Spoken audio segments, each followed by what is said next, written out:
দেখুন, বারুইপুরে যে ঘটনা ঘটেছে এ ঘটনা মেনে নেওয়া যায় না, কিন্তু এর জন্য দায়ী যদি কেউ থাকে সেটা হলো মমতা বন্দ্যোপাধ্যায়।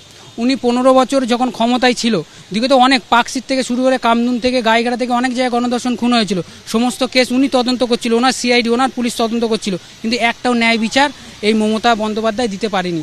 আজকের মমতা বন্দ্যোপাধ্যায় মোমবাতি মিছিলে রাস্তায় নামছে, কিন্তু ওনার হাতে যখন পুলিশ থেকে শুরু করে আইন থেকে শুরু করে ওনার হাতে যখন ক্ষমতায় ছিল, উনি একটা ন্যায় বিচার কেন দিতে পারেনি? ইনকাউন্টার করে যে মারা হয়েছে এটাই হলো ঠিকঠাক ওষুধ। জ্বর হলে যেমন প্যারাসিটামল আর অ্যান্টিবায়োটিক খেতে হয়, আর রেপ মার্ডার করলে তার ওষুধ একটাই, ইনকাউন্টার।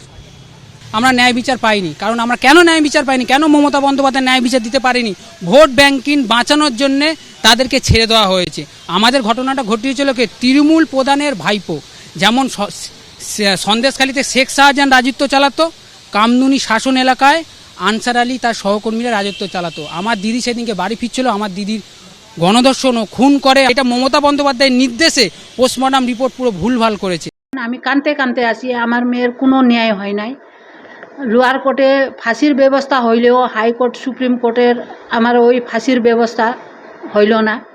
সেই জন্য আমি আজ পর্যন্ত আমি এইটাই আশাতে আছি যে আমার মেয়েরও আর ফাঁসির সাজা হোক, ওই 21-এ ফাঁসির সাজা হোক, এইটাই আমি মনে করি। ওই মা ভাগ্যশালী, আমি এইটাই বলতে চাই, ভাগ্যশালী। ওনার মেয়ে মারা গেছে কিন্তু ন্যায় পাইল, 21 সাথে সাথে সাজা পাইল, ইনকাউন্টার হইল।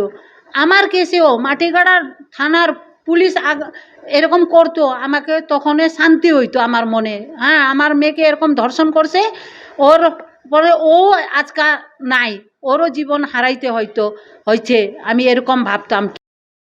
আমার বিয়ের সময় তো বিচার পাইনি, আর বারুইপুরে যে ঘটনাটা ঘটেছিল ইনকাউন্টার করে দিয়েছে, আমি খুব শুনে খুশি হলাম। আমার বেলাও যদি এরকমই করতো আমি খুশিই হতাম।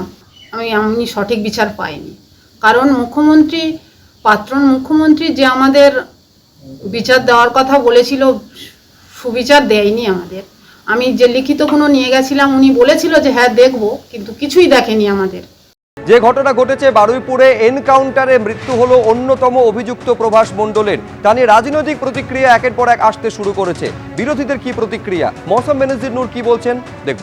এটাকে আমরা সবসময় ধিক্কার জানাই যারা করেছে, এবং এটার বিরুদ্ধে যেমন মানুষের একটা ক্ষোভ আছে, আমাদের সবারই ক্ষোভ আছে, এবং যারা ঘটনা ঘটিয়েছে দৃষ্টান্তমূলক শাস্তি হওয়া দরকার, ফাঁসি হওয়া দরকার আমরা মনে করি, এবং খুব স্ট্রং অ্যাকশন নেওয়া দরকার। কিন্তু তার সাথে সাথে আমি এটাও বলবো যে এই যে পুলিশ এনকাউন্টার যে করা হচ্ছে, কিন্তু লকে কিন্তু করে মানে সাপোর্ট করে বা লয়ের গাইডেন্সে কিন্তু হচ্ছে না। আমাদের দেশে কিন্তু একটা আইন আছে, একটা সিস্টেম আছে, সেটাকে মেনে কিন্তু করা হচ্ছে না। যেটা আমরা ইউপির কালচার দেখেছি, যবে থেকে বিজেপি ক্ষমতায় এসছে, ইউপির কালচার কিন্তু আমরা আস্তে আস্তে বেঙ্গলে দেখতে পাচ্ছি, যেটা বেঙ্গলের কালচার নয়। ইউপি 2.0 আমরা এতদিন শুনতাম ইউপি হচ্ছে এনকাউন্টার রাজ, ঠকতো সরকার। আজকে বাংলায় এই প্রথম এনকাউন্টার আমরা দেখলাম, এবং বিজেপি, আমার আশ্চর্য লাগছে, তারা বলছে এটা দৈব বিচার। আমি যতদূর জানি ভারতবর্ষের মানুষ, বাংলার মানুষ, আমরা এখনো একটা দেশে বাস করি যেটা সাংবিধানিক আচারে চলে, যেটার সংবিধান হচ্ছে সুপ্রিম রুল বুক। আমরা তো ভগবদ্গীতা, বাইবেল, কুরআনের বিচারে চলি না, আমরা তো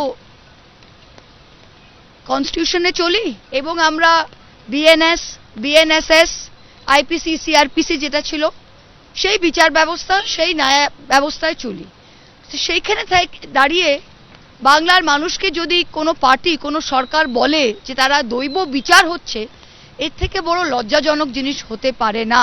বারুইপুরের ধর্ষণ কাণ্ডে প্রধান অভিযুক্ত আজকে এনকাউন্টারে মারা গেলেন।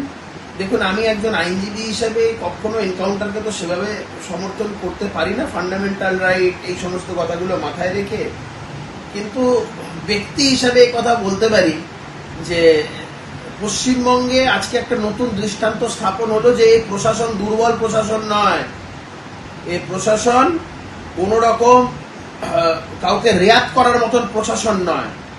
প্রধান অভিযুক্ত বন্দুক ছিনতাই করে পালাতে যাবেন আর প্রশাসনের লোকেরা রসগোল্লা ছুড়বে, তো এই পদ্ধতিতে প্রশাসন চলবে না। যেভাবে যারা করবে তার জবাব প্রতিটা মুহূর্তে ইঞ্চিতে ইঞ্চিতে দিয়ে দেওয়া হবে। আমি মনে করি এটা একটা স্ট্রং ডেটারেন্ট হয়ে থাকলো। আমরা আমাদের এই সমাজে আরো এই ধরনের বেশ কিছু ডেটারেন্ট চাই। এই ডেটারেন্ট গুলো আগামী দিন আমাদের একটা সুন্দর এবং সুষ্ঠু সমাজ গড়ে তুলতে সাহায্য করবে। এবিপি আনন্দ, এগিয়ে থাকে, এগিয়ে রাখে।